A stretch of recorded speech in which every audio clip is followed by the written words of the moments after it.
મને તો આમાં લોસ જાય છે, બરોબર છે, એવું થાય છે. તો એ ના થાય એના માટે એક્સચેન્જ આમાં મધ્યસ્થી તરીકે ગેરેન્ટર રૂપે વચ્ચે રહેતું હોય છે કે કોઈ પણ પાર્ટી ફસકી જાય તો એના માર્જિન મનીમાંથી તમારી ચૂકવણી થઈ જાય. એટલે કે કોઈ એમ કે ભાઈ મારે નથી ખરીદવું કે નથી વેચવું, તો એના માર્જિન મનીમાંથી તમારા પેમેન્ટ, એટલે એ કોઈ ટેન્શન લેવા જેવું નહીં. બીજું, તમને એમ થાય કે ભાઈ આવી તો ઘણી બધી કંપનીઓ આવી જતી રહી, બધું પૈસા લઈને જતા રહે, એવું નથી.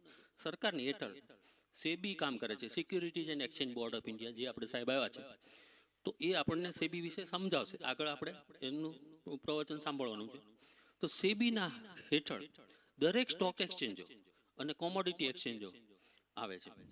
આ સ્ટોક એક્સચેન્જો, કોમોડિટી એક્સચેન્જો ઉપર સેબી એનો નિયમનકાર તરીકે, એટલે કે રેગ્યુલેટર તરીકે કામ કરતું હોય છે. આ જે સ્ટોક એક્સચેન્જ અને કોમોડિટી એક્સચેન્જની હેઠળ શેર બ્રોકર એટલે કે શેર દલાલ કામ કરતા હોય છે. તમે શેર દલાલ બની શકો છો, પણ તમારે તમારા હાથ નીચે બીજાને ટ્રેડ કરવા દેવું હોય તો તમારે શેર બ્રોકર બનવાની જરૂર છે. બાકી એમાં મોટી ડિપોઝિટ ને બધું ભરવાનું હોય તો એનો કોઈ મતલબ નથી. તમારે જાતે તમારા માટે કરવું હોય તો તમારે શેર બ્રોકરના નીચે એઝ એ ગ્રાહક, એઝ એ ક્લાયન્ટ તરીકે તમે સોદા કરી શકો છો, બરોબર છે. તો આ ઓનલાઈન જે માર્કેટ ચાલુ થયું છે 2003 2004 થી ચાલુ થયું છે, અને સેબીના હેઠળ 2015 થી આવ્યું છે, બરોબર છે. એ પહેલા એફએમસી કરીને હતું, એ પછી એનું મર્જર થઈ ગયું સેબીમાં, એટલે એ પછી સેબીના હેઠળ કોમોડિટી એક્સચેન્જો આવી ગયા છે. કોમોડિટીમાં ઓપ્શન હું તમને આગળ સમજાવીશ. આ ઓપ્શન છે 2017 થી ચાલુ થયા છે. તો એ ઓપ્શન પણ એમાં સારી પ્રોડક્ટ સેબી લાવ્યા છે. અને ઇક્વિટી કોમોડિટી સેગમેન્ટનું જે ઇન્ટરમીડિયેટરી એકીકરણ, એટલે કે શેર બજારમાં કોમોડિટીના સોદા થાય.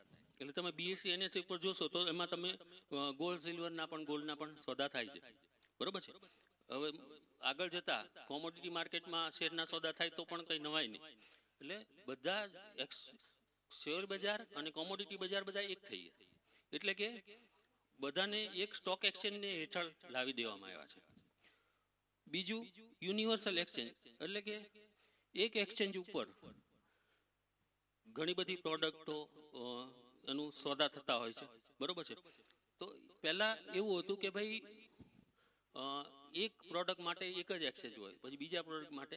તો હવે એવું નથી રહ્યું. હવે બધી જ પ્રોડક્ટો ને મંજૂરી બધા એક્સચેન્જોને સરખી મળતી હોય છે. તો આ બધું સેબીને હિસાબે કાર્ય થઈ રહ્યું છે અને સારા પગલાં ભરી રહ્યું છે સેબી. હવે તમને એમ થાય કે વાયદા બજાર ઉપર એકલા એગ્રી કોમોડિટીના સોદા થાય એવું નથી. બુલિયન એટલે કે કિંમતી ધાતુ, એમાં સોના ચાંદી આવે છે. ડાયમંડ, અત્યારે ડાયમંડમાં અત્યારે વેપાર નથી થતા. ઉર્જા એટલે એનર્જીની વાત કરીએ તો ક્રૂડ ઓઇલ, નેચરલ ગેસ એ આવે છે. બધી બિનલો ધાતુઓ, એલ્યુમિનિયમ, તાંબુ, નિકલ, જસર, એ બધામાં થાય છે. નિકલમાં પણ અત્યારે સોદા થતા નથી.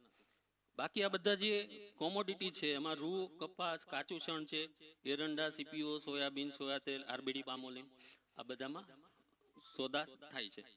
અમુક અમારા એક્સચેન્જ પર થાય, અમુક એનસીડેક્સ કરીને બીજું એક્સચેન્જ છે એના પર પણ થાય છે. તો એ બધા જે પણ એક્સચેન્જો છે એ બધાને લગભગ 91 જેટલી કોમોડિટી માટે સરકારે વાયદાના કામકાજ કરવા માટે છૂટ આપેલી છે. પણ એમાં અમુક વખતે ભાવની વધઘટ વધારે થાય તો સેબીને લાગે તો એની અંદર ટેમ્પરરી એ સોદા બંધ કરી દે. પછી બધું સમથળ થઈ જાય, બધો ભાવ લેવલમાં આવી જાય ત્યારે એ લોકો પાછા ચાલુ કરી દેતા હોય. તો અમુક આમાંથી કોમોડિટીમાં સોદા નથી થતા, અમુકમાં થાય છે, બરોબર છે. કે તમારે એક્સચેન્જની વેબસાઇટ, જે પણ એક્સચેન્જ હોય, અમારા એક્સચેન્જનું હોય તો અમારા એક્સચેન્જ ઉપર જઈને તમારે જોવું પડે કે એમાં અત્યારે કઈ કઈ કોમોડિટી ચાલુ છે. બીજા એક્સચેન્જ ઉપર જઈને તમે એની કોમોડિટી જોઈ શકો. તો આ બધું છે. હવે હેજિંગ વિશે સમજીએ. હેજિંગ શું છે? તો કે તમને કોઈને પણ આમાંથી અત્યારે તમને શું ભાવ ચાલે છે ખબર હશે, બરોબર છે. કપાસનો કેટલો ભાવ ચાલે છે અત્યારે તમારે? 1500. અને બરોબર, હું તમને એમ કહું કે ભાઈ હવે 6 મહિના પછી કેટલો ભાવ ચાલશે, એ ખબર હોય કોઈને? નથી ખબર હોતી, બરોબર. તો એ આપણને નથી જાણતા. અત્યારનો ભાવ તમને ખબર છે, આગળ જતા તમને ખબર નથી કે વધવાનો છે ને ઘટવાનો છે, કંઈ પણ હોય થઈ શકે, બરોબર છે, કોઈના હાથની વાત નથી. તો એ જે ભાવ વધઘટનું જે તમને જોખમ છે એની સામે તમે શું કરી શકો એ હું તમને જણાવું છું. આ હેજિંગ, હેજિંગ કોને કહેશો? એટલે કે તમે એક જાતનો વીમો, બરોબર છે, તમે કઈ વીમો ઉતરાવો તો તમે તમારી લાઈફ સિક્યોર કરો છો, બરોબર છે. એવી જ રીતે તમને જે ભાવ વધઘટ થવાનો ડર છે, તમે ઓલા ભાઈ કીધું કે ભાઈ આટલા અત્યારે કપાસના ભાવ ચાલે છે પણ 3 મહિના કે 6 મહિના પછી ખબર નથી, વધે તેને ઘટે તે, બરોબર છે. તો એની સામે તમારે સુરક્ષા પ્રાપ્ત કરવી હોય તો શું કરવાનું? તો બે બજાર મેં તમને કીધી, હાજર બજાર અને વાયદા બજાર, બંનેમાં એક સરખી પોઝિશન. એકમાં તમે 4 મેટ્રિક ટન કપાસ વેચો તો બીજામાં 4 મેટ્રિક ટન કપાસ ખરીદવાનો. પહેલામાં તમે 4 મેટ્રિક ટન ખરીદ્યો હોય તો બીજામાં 4 મેટ્રિક ટન એટલી જ ક્વોન્ટિટી અને સેમ ટાઈમે તમે ખરીદો અને સેમ ટાઈમે વેચવાનું. બેમાં ઉલટા સોદા કરવાના. બંનેમાંથી એક બજારમાં નુકસાન ગયું હોય તો બીજા બજારમાં ફાયદો થાય. એને એ જે સરભર કરવાની જે રીત છે, જે નુકસાન ગયું તમારું એ બીજા બજારમાંથી મેળવી લો, તો એને આપણે હેજિંગ કહેશું. એ કેવી રીતે હું ઉદાહરણ આપું. આ બધા હેજરો, કોર્પોરેટ્સ, ખેડૂતો, એફપીઓ, ઉત્પાદકો, હાજર બજારના મધ્યસ્થીઓ, મર્ચેન્ડાઇઝ, આયાતકાર, નિકાસકાર, વિદેશી હેજરો, આ બધા હેજિંગ કરે. અને એ જોખમ ઉઠાવનાર કોણ છે? તો કે બધા રોકાણકારો, સ્પેક્યુલેટર્સ, આર્બિટ્રેજર્સ, એઆઈએફ, આ બધા એઆઈએફ કેટેગરી 3, બાકી મ્યુચ્યુઅલ ફંડ છે, પોર્ટફોલિયો મેનેજમેન્ટ વાળા, આ બધા તમારું જે જોખમ છે એ ઉઠાવવા માંગે, બરોબર છે. એ લોકો રિસ્ક લે છે. તમે રિસ્ક તમારું ઘટાડવા માટે શું કરો છો? તો કે હેજિંગ કરો છો. તો હેજિંગ તમને બતાડું છું. હેજિંગ કોને કહેશું? દાખલા તરીકે સ્પોટ માર્કેટ એટલે હાજર બજાર, ફ્યુચર્સ માર્કેટ એટલે વાયદા બજાર. આ હાજર બજારના ભાવ છે, આ વાયદા બજારના ભાવ છે. અત્યારે સમજો એક ખાંડી રૂની ભાવ 62,000 રૂપિયા ચાલે છે, સમજો. ભાવ વધઘટ હશે, આ તો તમને ઉદાહરણ આપું છું, બરોબર છે. આમાં મેં કોઈ અપડેટ નથી કર્યું કારણ કે હું ડેઈલી ભાવ ચેક ના કરતો હોય કે અમારે. તો 62,000 સમજો ચાલે છે ભાવ. તમને એમ થાય કે ભાઈ આગળ જતા અત્યારે તમારો કપાસ છે ખેતરમાં છે, 3 મહિના પછી કે તમારો કપાસ પાકવાનો, તમને ઓર્ડર છે કે 3 મહિનામાં ભાવ ઘટી જશે, તો તમે શું કરવાનું?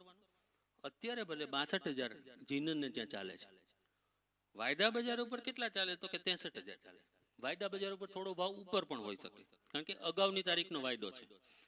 તો સમજો ત્યાં 63,000 ભાવ ચાલે છે. તો તમને એમ થાય કે ભાઈ આ 63,000 તો ભાવ સારો કહેવાય, આપણને આવો મળી જાય તો સારું પડે. તમારે શું કરવાનું? અત્યારે ભલે તમારી પાસે નથી કપાસ, પણ તમે 63,000માં તમારો કપાસ વેચી નાખો, બરોબર છે. તમને અંદાજ આવી જાય ખેતરમાં કેટલો કપાસ થવાનો છે.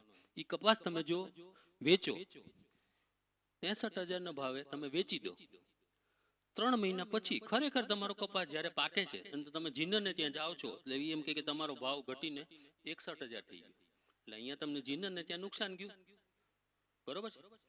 તો એ નુકસાન ગયોની ચિંતા કરવાની કોઈ જરૂર નથી કારણ કે તમે વાયદા બજાર ઉપર અહીંયા 63,000માં તમારો માલ વેચી દીધો હતો. તો અહીંયા ભાવ ઘટ્યા તો વાયદા બજારમાં ભાવ ઘટે, તો અહીંયા 63,000 ને 62,000 થયા.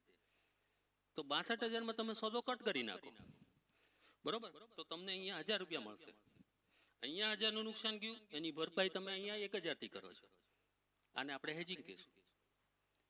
હવે આ જે સોદાની વાત કરીએ તો વાયદા બજાર ઉપર બંને રીતે તમે સોદા કરી શકો.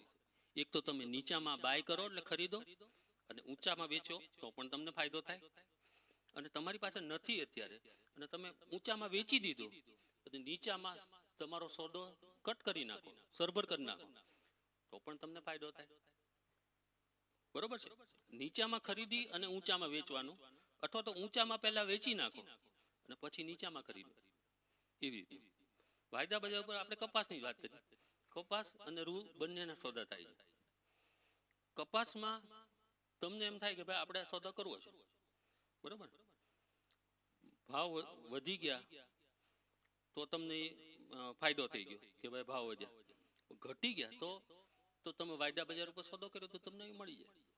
પણ જો વધી ગયા તો તમે શું કરો, એવું કઈ જરૂર નથી કે તમે ડિલિવરી આપો જ તે, તમને જે પ્રોફિટ થયો લઈને નીકળી જાઓ, બરોબર છે. તમે સોદો કટ કરી શકો, એમાં ફરજિયાત ડિલિવરી નથી, પણ રૂના વાયદામાં તમે ફરજિયાત ડિલિવરી છે, બરોબર છે. તો કપાસના વાયદામાં ડિલિવરીનું લોજિક છે બંને છે, કે તમે તમારી ઉપર છે કે તમારે માલ ડિલિવર કરવો છે કે નથી કરવો, તો એ વસ્તુ છે. તો આ જરૂરી નથી કે ભાઈ આ તમે જ આ લોકો કપાસને એનું હેજિંગ કરો. વાયદા બજાર ઉપર ખેડૂતો આવે, વેપારીઓ આવે, પછી જે મિલમાં જે કપડાં બનાવતી જે મિલો હોય એ લોકોને રૂની જરૂર પડે, તો એ લોકો શું કરે, એને પણ ભાવ વધી જવાનો ડર હોય, તમને ભાવ જેમ ઘટી જવાનો ડર હોય એમ એને વધી જવાનો ડર હોય, તો એ શું કરે, પહેલેથી એ બાય કરી લે, એટલે કપાસ ખરીદી લે. 3 મહિના પછી ભાવ વધી જાય તો એને અહીંયા એને ફાયદો થઈ જાય, અહીંથી 1000 મળી જાય. તો બંને માટે છે, તમારા માટે છે અને સામે જે જીનર છે કે જે કપડાં બનાવતી મિલો છે એ લોકોને જે પણ હોય એ પણ સોદા કરવા માટે આવે છે, ઘણી મોટી મિલો પણ, બરોબર. બીજી વસ્તુ, હવે તમને એમ થાય કે ભાઈ આપણે રૂ અને કપાસ એ બંને હું ડિફરન્સ સમજાવી દઉં. તમે જે જીનવામાંથી લાવીને જે જીનરને વેચી દો છો એને આપણે કપાસ કહીશું, અને જે જીનિંગ કરી એમાંથી જે કપાસિયા બહાર કાઢી લે છે બીજ એના સીડ્સ, એને આપણે રૂ કહીશું. વાયદા બજાર ઉપર બંનેના સોદા થાય છે. હવે રૂની વાત કરીએ તો કેવા પ્રકારનો રૂ તમે વાયદા બજાર ઉપર વેચી શકો, તો કે જેના તારની લંબાઈ 29 મિલીમીટર જેટલી લાંબી હોય એવા તારની લંબાઈ વાળો રૂ તમે વાયદા બજાર ઉપર વેચી શકો. 29 થી મારો કપાસ લઈ લેશે રૂ, પણ 28 થી નાનો હોય તો તમારે વિચાર જ નહીં કરવાનો, વાયદા બજાર ઉપર રિજેક્ટ જ થઈ જાય, બરોબર છે. એટલે તમારે પહેલા અહીંયા ચકાસણી કરાવી લેવાની, કોઈ જીનર હોય કે મારા રૂની તારની લંબાઈ કેટલી છે, એમાં ભેજનું પ્રમાણ કેટલું છે, આ બધું એનું કોન્ટ્રાક્ટના ધારાધોરણો હોય એ તમે જ્યારે તમે બ્રોકર પાસે જાઓ ખાતું ખોલાવો કેવી રીતે કરવાનું બતાડું છું, તો એ તમે ત્યાં એનું તમે જોઈ શકો, અથવા તો તમે વેબસાઇટ જે હોય એક્સચેન્જની એમાં જે પણ પ્રોડક્ટ તમે જે સોદા કરવા માંગતા હોય એ પ્રોડક્ટની વિગતો અંદર હોય કે આ પ્રોડક્ટ કેવા પ્રકારની હોય તો હું સોદા કરી શકું, તો એ તમારે જાણી લેવાનું. અને એનો જે લોટ સાઇઝ છે એ 100 ગાંસડીની છે, એટલે કે 48 ખાંડની, બરોબર. લોટ સાઇઝ એટલે કે એની માપ, કે એનાથી ઓછું તમે ના કરી શકો, બરોબર છે. તમે માચીસ લેવા જાઓ તો એક માચીસ દિવાળી કોઈ નહીં આપે, બરોબર છે. આખો માચીસ લઈએ છીએ ને આપણે, એવી રીતે આની અંદર આખો લોટ સાઇઝ હોય છે કે તમે 100 ગાંસડી ઓછામાં ઓછી વેચવી પડે. કોઈ ખેડૂત એમ કે ભાઈ મારી આગળ 25 ગાંસડી છે તો એવા 25 વાળા 4 ખેડૂત ભેગા થઈને 100 ગાંસડી કરીને વેચવું પડે તમારે, બરોબર. ટીક સાઇઝ એમાં જે ભાવ વધઘટ થાય એ 20 રૂપિયાની છે, એ આમાં બતાડ્યું છે. અને મંથ જે મહિનાનો જે છેલ્લો દિવસ હોય એ એનું એક્સપાયરી ડેટ હોય, દરેક કોન્ટ્રાક્ટની પાકતી તારીખ હોય એક્સપાયરી ડેટ, ત્યારે પછી કોન્ટ્રાક્ટ એ પૂરો થઈ જાય.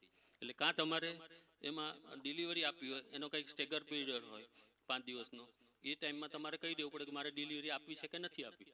પછી જો આપવી હોય તો તમારે પછી ડિલિવરી કરવા જવું પડે, નહીં આપવી હોય તો સોદો કટ થઈ જાય, એવી રીતનું, બરોબર. અમુકમાં જેમાં ફરજિયાત ડિલિવરી હોય એમાં તો એ પછી એનો જે તમને પ્રોફિટ લોસ થયો હોય એ કટ કરીને તમને આપતા હોય છે, એ રીતનું હોય. પણ તમને કપાસમાં ને એમાં તો તમે બંને ડિલિવરી છે તમે આપવી કે નહીં આપવી તમારા ઉપર, તો એ આમાં તમે જોઈ શકો છો. બીજી વસ્તુ, તમારે જીનિંગ કર્યા વગરનો કપાસ વેચવો હોય તો 20 કિલોનો 1 મણ એવા 200 મણ એટલે કે 4 મેટ્રિક ટન કપાસ વેચી શકાય ઓછામાં ઓછો. કોઈ એમ કે મારી આગળ 2 મેટ્રિક થયા, 2 ખેડૂત ભેગા થઈને 4 મેટ્રિક ટન કરીને આપી દો, તો એ છે. આમાં પણ સેમ છે, તમે 29 મિલીમીટર એની તારની લંબાઈ હોવી જોઈએ.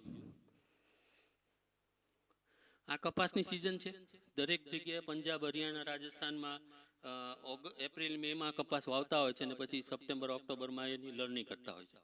જ્યારે તમારે ગુજરાત, મહારાષ્ટ્ર ને એમાં બધા જૂન જુલાઈમાં તમે વાવતા હોય છો અને ઓક્ટોબર નવેમ્બર ડિસેમ્બરમાં એની લણણી કરતા હોય છે, બરોબર છે ને. તો આ બધા પ્રદેશ વાઇઝ એની સિઝન, એનો ભારતીય સિઝનની કપાસની એની વિગત આપેલી છે. બીજું, કોમોડિટીના ભાવને અસર કરતા બધા પરિબળો, તો આ બધા પરિબળો અસર કરે છે. આંતરરાષ્ટ્રીય બજારમાં શું ભાવ ચાલે છે એના ઉપર અત્યારે ભારતીય બજારમાં રૂપિયામાં ટ્રેડ થતું હોય એના ઉપર પણ એની અસર કરે. એટલે કે તમે સોનાના ભાવ અમેરિકામાં ચાલતા હોય, અમેરિકા ડોલરમાં વધઘટ થાય તો સોનાના ભાવ અહીંયા રૂપિયામાં ટ્રેડ થતું હોય સોનું એના ઉપર પણ થતી હોય છે.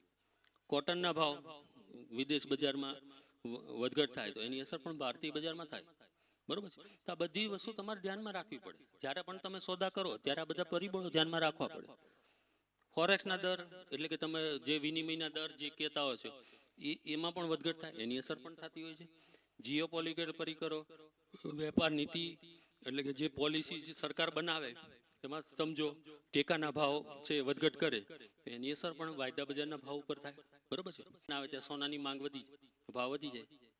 તમારો બધાનો કપાસ એક સાથે થયો હોય, તમે વેચવા જાઓ, પુરવઠો વધી ગયો, ભાવ ઘટાડી દીધો. બરોબર છે. માંગ જેમ વધે એમ ભાવ વધે, પુરવઠો વધે એમ ભાવ ઘટે. બરોબર. તો મજા આવે છે? બરોબર. એકદમ ચૂપ થઈ ગયા છો એટલે ધ્યાનથી સાંભળો છો. બરોબર. એટલે મારે પૂછતું રહેવું પડે, બધા સુઈ તો નથી ગયા ને? ઠીક. ઘણું જાણવા મળશે, હજી હું આગળ લેવાનો છું. આ છે કોરિલેશન.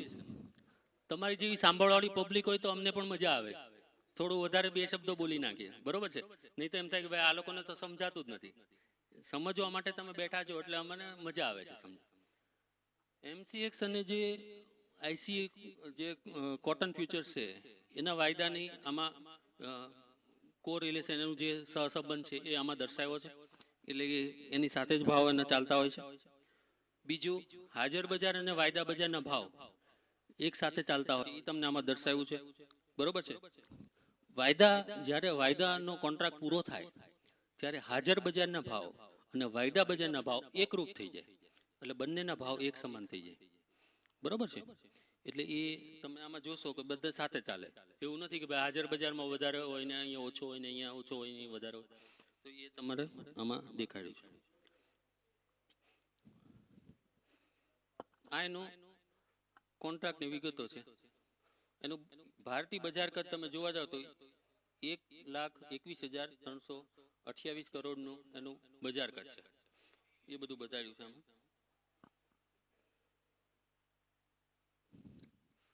તમને એમ થાય કે ભાઈ વાયદા બજાર ઉપર તો એકલો સટ્ટો થાય, એવું નથી. જો આ કોટનની આમાં ડિલિવરીના આંકડા તમને આપ્યા છે, 2011 થી ચાલુ થયું છે ત્યારથી આપ્યા છે.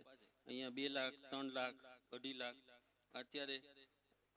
અને આમાં તમે જોશો તો આમાં એના સ્ટોક પણ આપેલા છે, રાજકોટમાં કેટલો સ્ટોક પડ્યો હોય છે. વાયદા બજાર પારદર્શક માર્કેટ છે, એટલે કે તમને કેટલો ભાવ છે એ ખબર પડે ઓનલાઈન, અથવા તો તમે મોબાઈલ એપ્લિકેશન નાખીને તમે જોઈ શકો કે ભાઈ શું ભાવ ચાલે છે. બીજું, કેટલી ડિલિવરી ઉતરી, કેટલો સ્ટોક હજી વેરહાઉસમાં છે, એટલે તમને અંધારામાં ન રહ્યો. બરોબર છે. વાયદા બજાર ઉપર સોદા થાય છે પણ એકબીજાને ખબર નથી પડતી હોતી. તમારી બાજુવાળો વેચતો અને તમે ખરીદતા તમને ખબર ન હોય ઓનલાઈન. બરોબર છે. તો આમાં બે નામી સોદા થાય, પણ એમાં એક્સચેન્જ જવાબદાર વચ્ચે મીડિયેટરી તરીકે રહે. એટલે કે એક્સચેન્જ તમે કોઈ પાર્ટી ફસકી જાય તો એવું ના થાય. બરોબર. અને ફસકી જાય તો એના માર્જિન મનીમાંથી તમે ચૂકવણી કરી દે. તો આમાં આ બધું બતાવ્યું છે. આ એની ઇકોસિસ્ટમ છે ડેરિવેટિવ્સની. કે ખેડૂત પછી વેપારી આ બધા જે છે એ બધા વાયદા બજાર ઉપર સોદા કરવા હોય તો ગમે ત્યાંથી તમે અત્યારે અહીં બેઠા છો, મંદિરે બેઠા હો, ચોકમાં હો કે ખેતરમાં હો કે બસમાં મુસાફરી કરતા હો, ત્યાં બેઠા બેઠા ભાવ જોઈ શકો. તમે એપ્લિકેશન નાખી હોય તો તમે વાયદાના ભાવ જોઈ શકો. તમને એમ લાગે કે આ વાયદાના ભાવ અત્યારે ઊંચા છે અને આ ભાવ આપણને મળી જાય તો ત્યાં બેઠા બેઠા તમે સોદો કરી શકો. પણ એના પછી તમારે જ્યારે કોન્ટ્રાક્ટ પૂરો થાય ત્યારે ડિલિવરી આપવાની, ત્યારે તમારે વેરહાઉસ સુધી માલ લઈ જવો પડે. બરાબર છે. તો કપાસ છે એને ડિલિવરી સેન્ટર છે, હું તમને બતાડું છું. ત્યાં સુધી તમારે માલ લઈ જવાનો, ત્યાં તમારા માલની ચકાસણી થાય, એનું જે સર્ટિફિકેટ હોય, ગુણવત્તા ક્વોલિટી સર્ટિફિકેટ કહેવામાં આવે છે, ગુણવત્તા પ્રમાણપત્ર આપે. એટલે તમને વેરહાઉસમાં માલ રાખવા દેવામાં આવે. વેરહાઉસમાં માલ રાખો એટલે એનું સર્ટિફિકેટ આપે, વેરહાઉસની રસીદ. એ રસીદ તમે બતાડો તો તમને બેંક ઓછા, તમને થોડા સમય માટે જરૂર હોય પૈસા તો ઓછા વ્યાજે તમને ધિરાણ પણ આપે, લોન પણ આપે. બરોબર. એ બધી આમાં વ્યવસ્થા છે. આ જે ઇકોસિસ્ટમ છે કે કોમોડિટી ડેરિવેટિવ એક્સચેન્જ ઉપર ખેડૂતો પણ કરે, કોર્પોરેટ કરે, ખેડૂત કોઓપરેટિવ, જથ્થાબંધ વેપારી, આયાતકાર, નિકાસકાર, પ્રોસેસર, આ બધા જ ટ્રેડિંગ કરે છે. એ બતાવ્યું છે ચાર્ટમાં.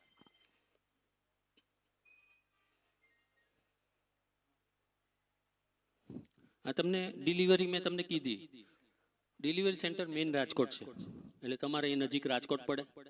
કડી, મુંદ્રા, તો તમારે કડી પણ જઈ શકો અથવા તો રાજકોટ જઈ શકો, બરોબર છે, નજીક અહીંયા થાય ને તમારે, બરોબર. તો બાકી બધા જે મહારાષ્ટ્રના ને એ બધા યવતમાળ ને એ બધા મહારાષ્ટ્રના છે, તો એ ડિલિવરી સેન્ટર છે. આ એની ડિલિવરીની પ્રક્રિયા છે. કોટનની ડિલિવરી કરવા જાઓ એટલે વજનની માપણી થાય, પછી એનો ભેજનું પ્રમાણ મપાય, પછી એમાંથી સેમ્પલ કાઢવામાં આવે. 100 ગાંસડીમાંથી 5 ગાંસડીમાંથી સેમ્પલ કાઢવામાં આવે. 68 એમાંથી પસંદ કરે ગાંસડી, અને એ ગાંસડીને ચેકિંગ કરે અને એ લેબ ટેસ્ટિંગ થાય. પછી એ વેરહાઉસમાં રાખવા દેવામાં આવે. એને માલ જે રાખે એનો રસીદ મળે, એ મેં તમને કીધું કે રસીદ ઇસ્યુ થાય. તો આ બધી જે વ્યવસ્થા છે એ એનું જે કોમરીજ કરીને છે અમારે, એના દ્વારા થતું હોય છે. એ તમને બ્રોકર તમને એ બધું સમજાવે, બરોબર છે. આ તમારા માટે નવું છે. હવે આની અંદર આ એક અગત્યનું છે કે તમે જે માલ તમે દેવા જાઓ ત્યારે સેમ્પલિંગ, એસેઇંગનો જે ચાર્જીસ છે એ 3500 રૂપિયા 100 ગાંસડીનો થતો હોય છે, પ્લસ જીએસટી. આ વગર જીએસટીનો ભાવ છે.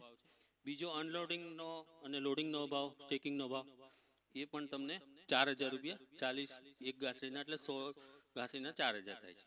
વેરહાઉસમાં તમારે માલ રાખવો હોય, 2 મહિના પછી તમે સોદો કર્યો હોય તો કોઈ ચિંતા કરવાની જરૂર નથી. તમારી પાસે જગ્યા ન હોય કે ભાઈ તમારે વરસાદ આવશે અને તમારો માલ ખરાબ થઈ જશે, તો એ ચિંતા કરવાની કોઈ જરૂર નથી. તમને આ એક્સચેન્જ સુવિધા આપે છે. 2 રૂપિયા 85 પૈસા એક ગાંસડીના એક દિવસના, એટલે 100 ગાંસડીના 285 રૂપિયામાં તમે માલ તમારો રાખવા દઈ શકે, તમારો માલ ખરાબ ન થાય, બરોબર છે. ત્યાં આગળ બધું સેફટી એના મેજર હોય છે, એટલે એ પ્રમાણેની વ્યવસ્થા હોય છે. હવે આ વસ્તુ અગત્યની છે. તમે અત્યારે તમે કીધું કે ભાઈ અમે જીનરને વેચવા છીએ, અથવા તો જીનર અહીંયા આવીને લઈ જાય છે, બરોબર છે. તો તમે જીનરને કપાસ આપો છો, આમાંથી જે જીનર છે, કોઈ માલ ખરીદતો એવું છે કોઈ નહીં, બરોબર છે. તો જીનર નથી એટલે હું તમને બતાડી દઉં છું કે આ જીનરની વાત, તમને જીનર શું કરે છે એ તમારે કરવાનું છે, બરોબર છે. તો તમને એટલે મેં પૂછી લીધું કે એને ખરાબ ન લાગે કોઈને. તો આ જે છે તમે શું કરો છો અત્યારે, કપાસ તમારો તમે જીનરને આપો છો, એને બદલે જો તમે જીનિંગ કરી અને વાયદા બજાર ઉપર વેચો તો શું ફાયદો થાય એ બતાડું છું.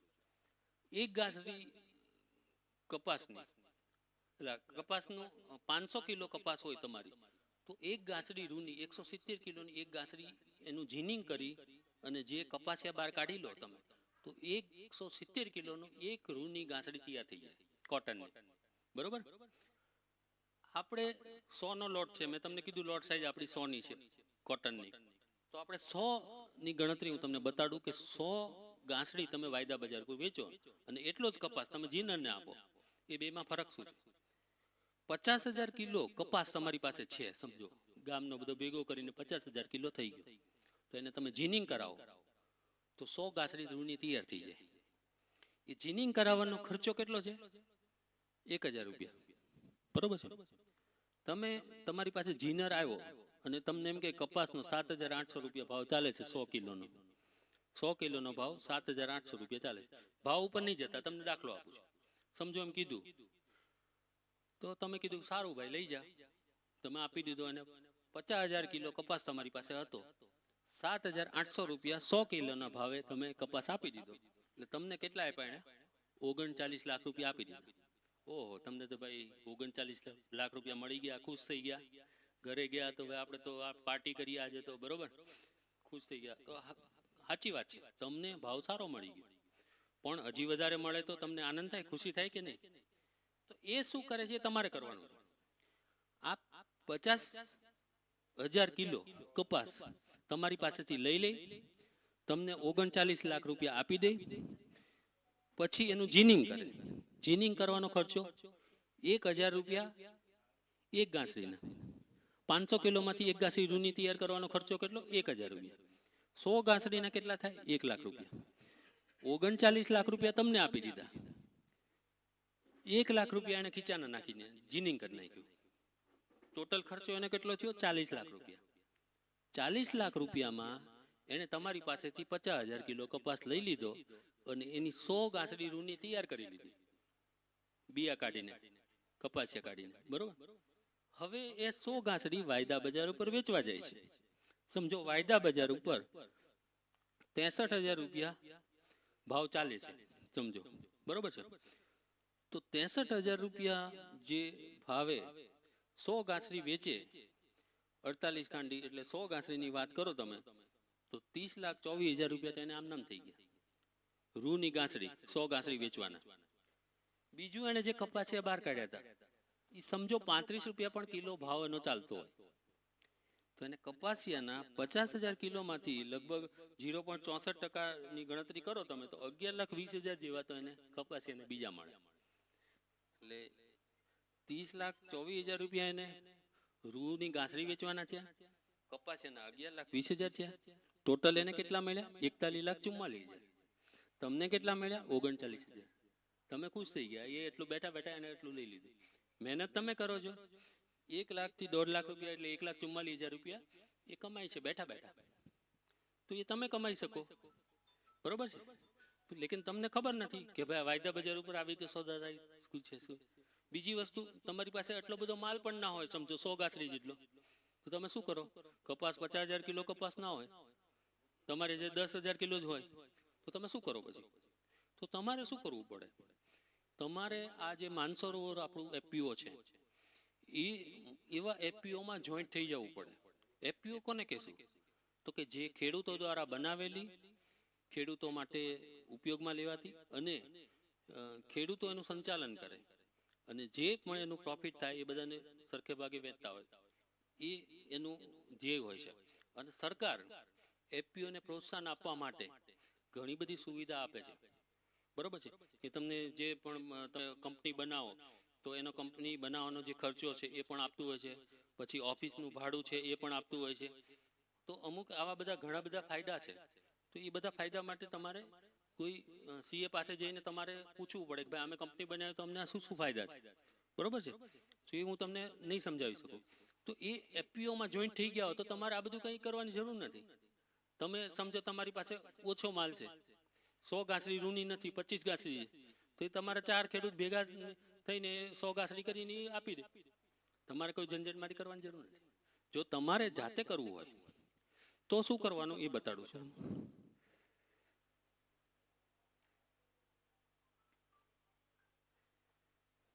તમારે બ્રોકર પાસે જવું પડે, શેર બ્રોકર, બરોબર.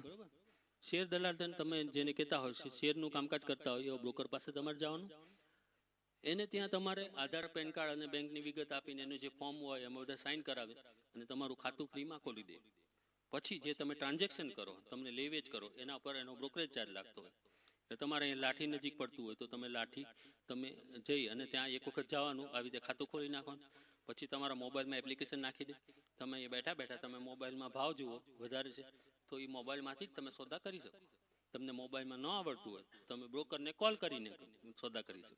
3 રીતે થઈ શકે. એક તો લેપટોપ કે કોમ્પ્યુટર હોય તો એના પરથી થઈ શકે, અથવા તો ન આવડતું હોય તો તમે ફોન કરી લો કે ભાઈ મારે આટલા મણ કપાસ વેચી દેવો, અત્યારે શું ભાવ ચાલે છે, એ તમને ભાવ કહેશે, બરોબર. તમને ભાવ વ્યાજબી લાગે તરત વેચી દો. અને ડિલિવરી આપવી હોય ત્યારે એને પૂછી લો કે ક્યાં ડિલિવરી સેન્ટર નજીક પડે છે. તો મોટાભાગે રાજકોટ છે કપાસ માટે. તમે બીજી કોમોડિટી હોય પડે, કંઈ પણ લે વેચ કરો ત્યાં તમે એમાં જમા રાખવું પડે. પછી ડેઇલી માર્ક ટુ માર્જિન એને કહેવામાં આવે છે, એ ડેઇલી મેન્ટેન કરવું પડે તમારે. તો આ બધી વસ્તુઓ છે એ બધું તમારે શીખવું પડે. આ તમારા માટે નવું છે, બરોબર છે. તમે શીખ્યા વગર કરશો તો તમને લોસમાં જઈ શકો છો. તમને કંઈ ખબર ન હોય કે ભાઈ તમે એમ થાય કે ભાઈ આમાં આટલો પ્રોફિટ થઈ જશે, પણ ન પણ થાય, કેમ કે સામે ખર્ચા પણ હોય, બીજો બ્રોકરેજ ચાર્જ હોય, મંડી ચાર્જ હોય, આ હોય તે હોય, ઘણા બધા એના ચાર્જીસ છે. તો એ બધા તમારા બ્રોકર પાસે પૂછવા પડે, પછી તમે કરો સોદા તો એ થઈ શકે. તો આ વસ્તુ છે, સારી છે, પણ જાળવીને કરો. મને લાગે છે કે ચેતનભાઈ આવી ગયા છે, તો મેં થોડો વધારે સમય લઈ લીધો છે એવું મને લાગી રહ્યું છે. તો આ એક વસ્તુ તમને સમજાવી દઉં કે ક્યાંય ડબ્બા ટ્રેડિંગમાં ફસાતા નહીં. ડબ્બા ટ્રેડિંગ ગેરકાનૂની જે વેપાર કરતા હોય એવા પાસે તમારે સોદા કરવા જ ન જોઈએ. તમે એક્સચેન્જમાં રજીસ્ટર થયા હોય અને સેબીનો રજીસ્ટ્રેશન નંબર ધરાવતી હોય એવા બ્રોકર પાસે જ તમારે ખાતું ખોલાવવાનું. એની જાણકારી તમે એક્સચેન્જની વેબસાઇટ ઉપરથી લઈ શકો કે ભાઈ કયા બ્રોકર રજિસ્ટર છે. સેબીની સાઇટ ઉપર પણ હશે, તો એની અંદર તમે માહિતી લઈ શકો કે ભાઈ આ બ્રોકર વ્યવસ્થિત છે કે નહીં. અથવા તો તમારી સાથે જે પણ હોય એ શેર બજારનું કરતા એને પૂછો કે ભાઈ તું મારે તારા શેર દલાલ પાસે લઈ જા. એ કોમોડિટીનું શેર બ્રોકર હોય એ તો બંનેનું કરતા હોય છે, બંનેનું મેમ્બરશિપ એની પાસે હોય જ મોટા ભાગે. તો એ તમને વધારે ગાઈડન્સ કરશે. તમે શીખીને પછી સોદા કરશો તો ફાયદારૂપ થશો. બીજું કોઈની ટિપ્સ કોઈ આપે કે ભાઈ સોનાનો ભાવ વધી જવાનો કે કોટનનો ભાવ ઘટી જવાનો, તમે વેચી દો, એવું નહીં. તમારી જાતે સંશોધન કરો. તમને ખબર હોય કે ભાઈ અત્યારે પાક કેટલો ઉતરવાનો છે કપાસનો, બરોબર છે, પછી પાક કેટલો ખરાબ થયો, કેટલું તમને એમાં જંતુ લાગ્યા છે કે રોગ લાગ્યો છે, એ તમને ખબર હોય. તો તમને ખબર હોય કે હવે ભાવ વધવા જોઈએ કે ઘટવા જોઈએ, તો તમે બીજાની ઓલા સલાહ ઉપર નહીં ચાલો, તમે જાતે કરો તો તમે ફાયદારૂપ થશો. બરોબર છે. તો એક વખત ખૂબ ખૂબ આભારી છું કે આટલા શાંતિથી મને સાંભળ્યો કે ટાંકણીનો અવાજ પણ આવે તો તમારા માટે બધા તમારા માટે તાળીઓ આવે. Thank you. હવે હું સરને આપીશ કે સેબીનું જે પણ રૂલ્સ એન્ડ રેગ્યુલેશન છે એના વિશે થોડી માહિતી આપશે. તો नितिन सर. धन्यवाद नमेश जी. आशा करता हूँ सबको हिंदी समझ आती है. आती है सबको? हाथ ऊपर करेंगे जिसको समझ आती है. हाँ चलो ठीक है, सब जगह में है. और नमेश जी ने भी सही देखा, मैं भी देख रहा हूँ, सब यहाँ पे बहुत अच्छे तरीके से सुन रहे हैं. बस 5-10 मिनट में ही मैं बताना चाहूंगा छोटी छोटी बातें हैं जो आपको बहुत गौर करने की जरूरत है. थोड़ा सा लाइट हल्का सा उस तक नहीं दिख रहा है तो चलो कर दो, इस तरह कर दो, ठीक है. हाँ कर दो, ठीक है. तो अभी आप लोग यहाँ से क्या सीख के जा रहे हैं? अभी क्या सीखने को मिला? 1 घंटा नमेश जी ने बहुत मेहनत करी है. क्या सीखने को मिला? कुछ सीखने को मिला? कोई समरी कोई बता सकता है? शॉर्ट में बता सकता है, समरी में एक दो जो भी चीज, छोटी चीज सीखने को मिली है. हम लोग जो मेहनत कर रहे हैं उसका कुछ फल मिल रहा है क्या? बोलिए बोलिए.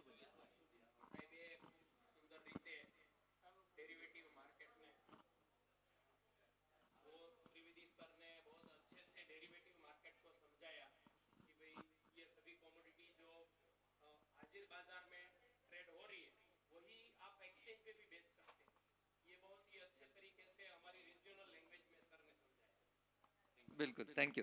तो अभी कल से वायदे बाजार में जाके काम कौन करने वाला है? बहुत बढ़िया, बहुत बढ़िया. अच्छी बात है कि कल कोई नहीं जा रहा है, बट ऐसा नहीं है कि कभी नहीं जाना है. कल नहीं जाना है, मैं मानता हूँ, अच्छी बात है, कल नहीं जाना है.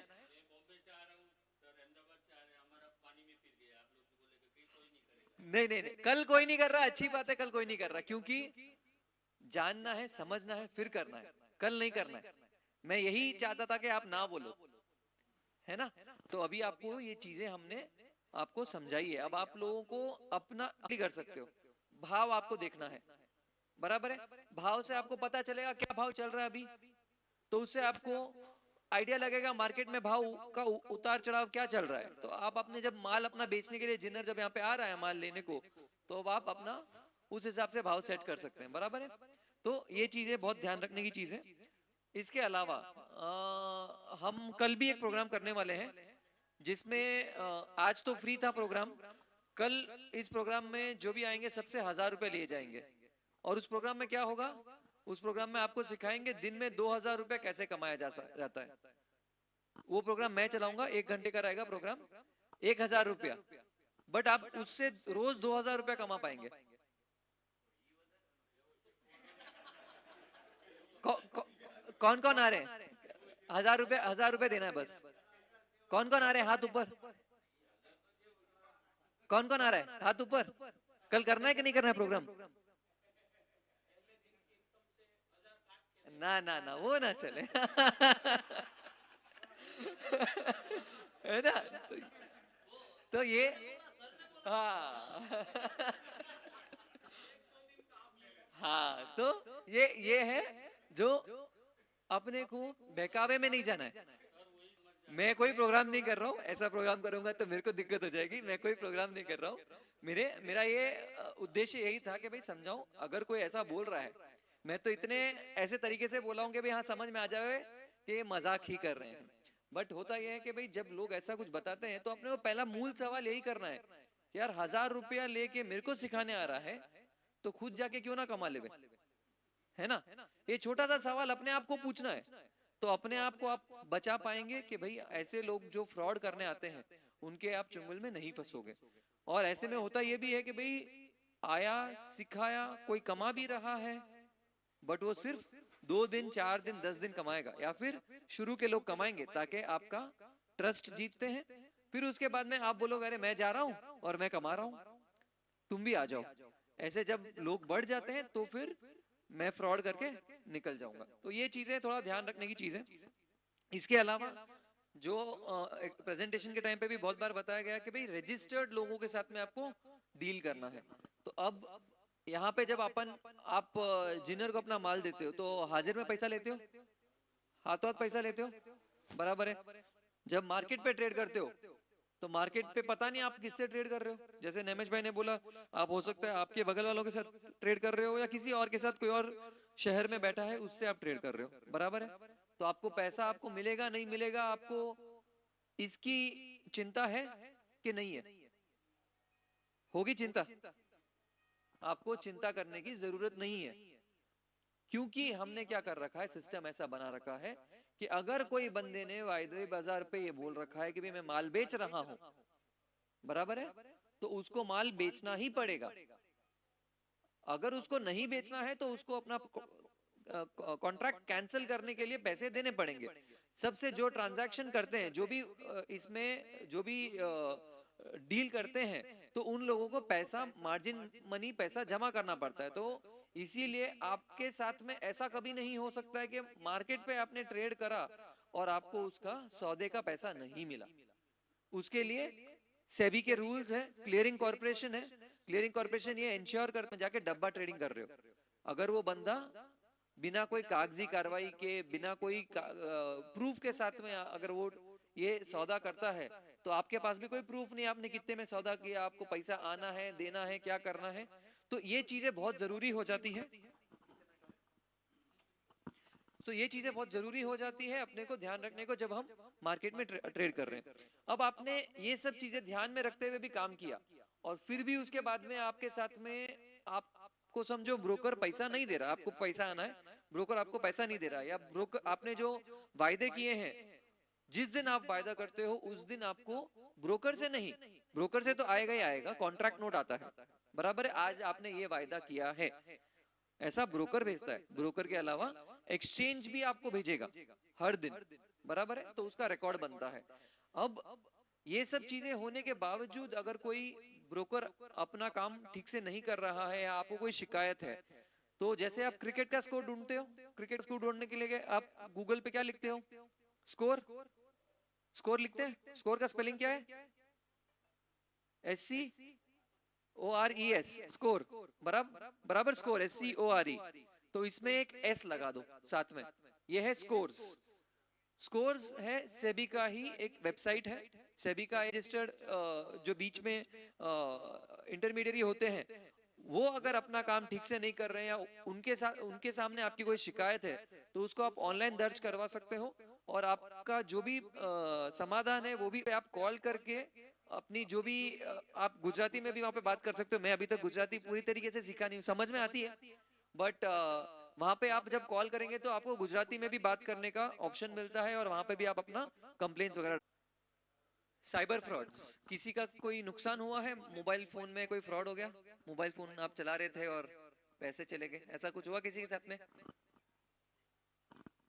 किसी के साथ में नहीं हुआ, बैंक खाते से पैसा गायब हो गया, नहीं हुआ? बहुत बढ़िया। अच्छा, कितने, हाँ, कितो कितो हाँ, कितो कितो को ये फोन आया कि आप मार्केट में काम करते हो कि नहीं करते हो, शेयर बाजार में काम करते हो कि नहीं करते हो? किसी को फोन आया? किसी को तो आया होगा, नहीं आया? हाँ, आया है किसी को फोन कि मार्केट में ट्रेड करते हो कि नहीं? नहीं आया किसी को, नहीं आया, चलो अच्छी बात है, अभी तक यहाँ नहीं पहुंचा है, बराबर है। तो लोग ये फोन करेंगे कि भाई आप, हमारी स्कीम है, पैसा डालो तो ये चीज ध्यान रखने की जरूरत है। तो इसी संदर्भ में मैं ये बताना चाहूंगा, साइबर फ्रॉड्स जो है, मोबाइल पे कोई लिंक आता है, चलो आप लोग सब सतर्क हो, अच्छी बात है। अगर कोई कारण विशेष आपके साथ कोई फ्रॉड हो जाता है, कोई आपके साथ में दुर्घटना, फ्रॉड वाली दुर्घटना हो जाती है, तो आपको क्या करना है, एक नंबर है 1930 1930, सुन रहे हैं ना, मैं आप लोगों से पूछ रहा हूँ कितना है, क्या नंबर है, ओवर इंडिया ये नंबर चलता है।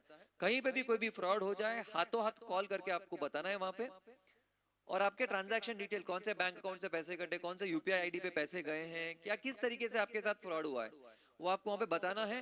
तो उससे होगा, ये जो अकाउंट में पैसे गए हैं वो अकाउंट जल्द से जल्द फ्रीज कर दिया जाएगा। तो उससे होगा, ये आपका पैसा जो है आगे नहीं भागेगा।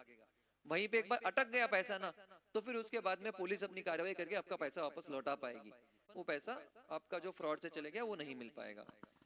तो इन्हीं चीजों के साथ में मैं यहाँ पे समाप्त करूंगा, और चाहूंगा, आज आप लोगों ने बहुत अच्छे से सुना है, मतलब आप लोगों के साथ में आप लोगों के दिमाग में कुछ ना कुछ सवाल जरूर होंगे।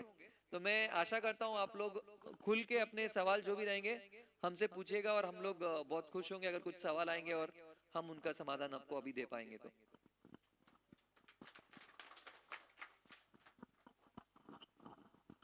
ખૂબ ખૂબ આભાર સાહેબે ખૂબ સરસ વાત કરી કે ભાઈ હું 1000 રૂપિયા તમને ફી આપો ને 2000 રૂપિયા હું તમને આપું તો તમને કેવું લાગે, તો કે આપણે ઘડીક પૂરતું ક્ષણિક એવું વિચારીએ બહુ સારું લાગે, એવું કઈ છે નહીં, પણ આવી પદ્ધતિમાં આપણે ફસાતા નહીં, કહેવાનો તાત્પર્ય એ છે। બાકી એવું કઈ હોતું નથી ને, એવું કહેવા વાળા ઘણા બધા આવી ગયા ને ઘણા બધા એની લાલચમાં આવી ગયા। આપણા ગામડાની અંદર આવે સાહેબ, અમારા गांव में एक प्रोग्राम किसी किसी जगह पे हो सकता है कि गांव में कोई बुजुर्ग आदमी को वो पकड़ता है और वो बोलता है कि आपके पास जो गोल्ड है ना, मैं उसको नया करके देता हूँ। वो नया करके देने के चक्कर में वो असली लेके जाते हैं और डुप्लीकेट दे के जाते हैं। वही चक्कर हमारे गांव में वही चलता है, सही बात है ना? वो चक्कर हमारे यहाँ पे पहुंच गए, वो चक्कर वहां पे सिटी में नहीं है। हाँ, हर जगह पे कोई कोई और प्रॉब्लम रहता है। तो मैं क्या बोलता, સર ને વહી સમજાયા, એટલે સરે આપણને સમજાવ્યું કે આવી બધી વસ્તુ હોય છે। હવે આપણી વચ્ચે માનસરોવર ફાર્મર પ્રોડ્યુસરના ડાયરેક્ટર છે હસમુખભાઈ। અમે એના ગામમાં પ્રોગ્રામ કરી આવ્યા, એ નહોતા, કારણ કે એ પ્રાકૃતિક ખેતીને અનુલક્ષીને સણોસરા ગયા હતા। તો પણ છતાં એનું એરેન્જમેન્ટ એટલું સારું હતું કે તમારી જેવી બધી વ્યવસ્થા એમને કરી આપી હતી અને પ્રોગ્રામ એ ગામની અંદર અમારે થઈ ગયો છે। પણ એની જ અંદર આજે અમારા કોઓર્ડિનેટર છે જયભાઈ પંડ્યા ને બ્રોશર આપી તેને સન્માનિત કરશે। આવી જાઓ, લાઈટ આ બાજુ રાખો, બંને સાહેબો વચ્ચે ઊભા રહેશે અને જયભાઈનો વચ્ચે આવતા રહ્યો। આવો સાહેબ, તમે બંને વચ્ચે, એટલે એમનો એક ફોટો સેશન પણ થઈ જાય। આવી જાઓ, આપણે તાળીઓ પાડશું, કારણ કે ચોક્કસ એટલા થાકેલા કંટાળેલા છે છતાં આપણા પ્રોગ્રામની અંદર હાજરી આપી, એટલે એમને અને એમના ચેરમેન બંનેને હું ધન્યવાદ આપું છું। આભાર જયભાઈ, હસમુખભાઈ અને બંને સાહેબોનો। તો પ્રોગ્રામ પૂરો કરવા જઈએ છીએ એ પહેલા ચેરમેન સાહેબને વિનંતી કરું કે બે શબ્દો કે, અને પછી આપણે પ્રોગ્રામનું વિવરણ કરીએ। જય શ્રી રામ। આજે આપણા ફાર્મર પ્રોડ્યુસ કંપનીના 2 વર્ષ પૂરા થયા, આજે 3જા વર્ષમાં પ્રવેશે છે। એટલે જે કોઈ આપણે શેર લીધા છે એના માટે કોઈને પણ વધારે લેવા હોય તો આ 1 વર્ષ જ છે, પછી બંધ થઈ જાય, બરોબર? એટલે કોઈને 200ના શેર હોય તો 1000ના કરવા હોય તોય થાય, અને બીજા લેવા હોય તોય થાય, આ વર્ષ પૂરતું જ છે।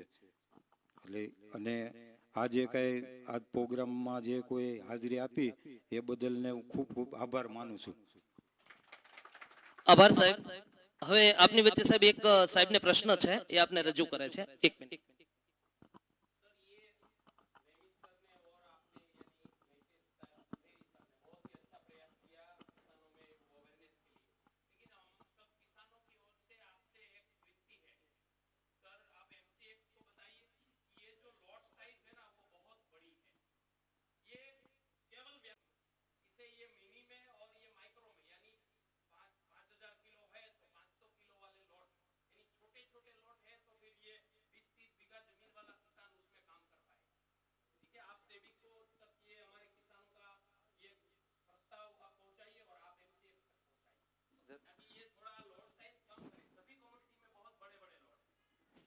बराबर, धन्यवाद।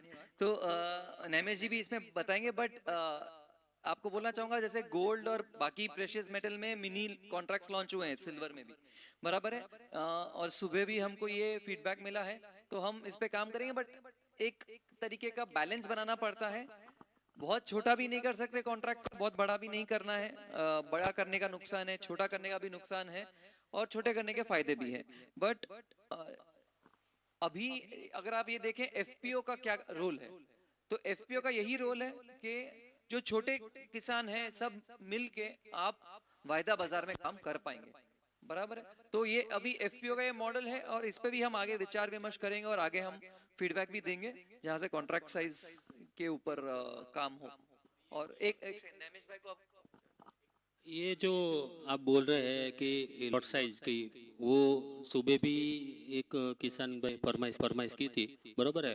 तो उसके ऊपर काम हो रहा है, और उसके लिए हम लोग एक्सचेंज को बोलेंगे कि भाई आप पहले हमारा 25 गांठ का बेल्स का जो लॉट साइज था, अभी 100 बेल्स का हो गया है, 100 શું કહેવાય ને ઘાસડીના। તો એ જે ઘાસડીનો જે છે એ જ્યારે કોન્ટ્રાક્ટ ચેન્જ થયો, કોન્ટ્રાક્ટ અમુક જે એસોસિએશન હોય એ બધાની સાથે મળી અને પ્રોડક્ટ એડવાઇઝરી કમિટીની મીટિંગ થાય, અને એની અંદર આ બધી જે ફરમાઈશ હોય કે ભાઈ આ કોન્ટ્રાક્ટમાં આ ચેન્જ થવા જોઈએ કે આ થવા જોઈએ, એમાં અમે મૂકશું। અને એની અંદર એ તમારો જે સવાલ છે એ સાચી વાત છે કે ભાઈ એક ખેડૂત છે એ 100 ગાંસડી એની પાસે ના પણ હોય, 25 ગાંસડી થઈ શકે, બરોબર છે। તો એ આગળ જતા અમે એના પર વિચાર કરશું અને સેબીમાં રિક્વેસ્ટ કરશું કે ભાઈ આમાં આ રીતના બદલાવ લાવવા જોઈએ।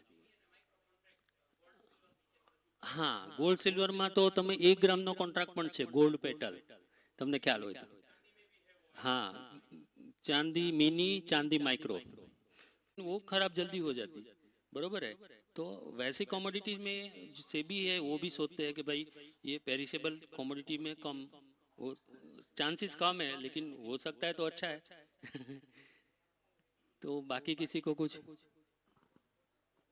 તો આજના કાર્યક્રમ અંતર્ગત માનસરોવર ફાર્મર પ્રોડ્યુસર કંપની અને પ્રથમેશ એજ્યુકેશન ચેરિટેબલ ટ્રસ્ટ બંનેના સહયોગથી અને આપણી સાથે જોડાયેલા MCX multi commodity exchange of India એના સિનિયર મેનેજર અને સેબીમાંથી security and exchange board of ઇન્ડિયાના સેબીમાંથી આવેલા સાહેબ તેમજ ચેરમેન દ્વારા અને સીઈઓ દ્વારા અને માનસરોવરના તમામ સ્ટાફ દ્વારા આજે આ ખેડૂત ભાઈઓને વધારે માર્ગદર્શન દેવા માટે એકત્રિત કર્યા, તે બદલ નાના રાજકોટ તેમજ Mansarovar farmer producer company, MCX ના બંનેના સાહેબો અને પ્રથમેશ એજ્યુકેશન ચેરિટેબલ ટ્રસ્ટનો પણ હું આ તકે ખૂબ ખૂબ આભાર વ્યક્ત કરું છું અને આપણો પ્રોગ્રામ અહીંયા પૂર્ણ જાહેર કરીએ છીએ। દરેક વ્યક્તિ, દરેક ફાર્મર અહીંથી આપણે ભોજન લીધા વગર કોઈ જાય નહીં, અને જમવાની વ્યવસ્થા શિવા કાકાએ કરી છે, તો આપણે જમીને જ બધા જઈશું તેવી મારી નમ્ર વિનંતી છે અને પ્રોગ્રામને અહીંયા આપણે પૂર્ણ જાહેર કરીએ છીએ।